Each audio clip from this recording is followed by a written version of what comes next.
મનોહર. રુદ્ર, શું થયું બેટા? આટલી મોડી રાત્રે આવ્યા? બધું બરાબર તો છે ને? ભાઈ ભાભી તમે લોકો બેસો, હું પાણી લઈને આવું છું. ના કાકા, કંઈ પણ બરોબર નથી. કેમ બરાબર નથી? અરે તને તો આદત છે ને કહેવાની કે બધું બરાબર છે. તું બોલ, બધું જ બરાબર છે. અને અમે અહીંયા આવ્યા ને એ પણ આના કારણે. બરાબર ને? રુદ્ર, ભાભી ધીમે બોલો, મમ્મી સૂતા છે. હા ભાભી, થોડું ધીમે બોલો. મારી મમ્મીએ તો દવા પણ લીધી જોઈએ. હા, તો જગાડો એમને અને કહો કે આવી ગયા છે એમના લાડલા દીકરા. મુશી, તમે શાંતિ રાખો. તમારે જે કંઈ પણ વાત કરવી આપણે કાલે સવારે કરીશું, પણ હું અત્યારે માળીની ઊંઘ નહીં બગાડું. કેમ સવારે?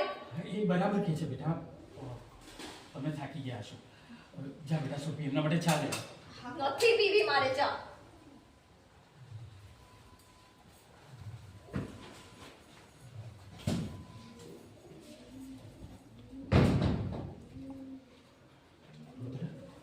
શું થયું બેટા? કંઈ નહીં કાકા, સવારે વાત કરીશું. પણ આ વખતે સુરતમાં મન બહુ ખાટું થઈ ગયું છે. હવે પછી છે ને, આજ પછી કોઈ દિવસ મને સુરત જવા માટે નથી. હું સવારે માડીને પણ આજ વાત કરી દઈશ.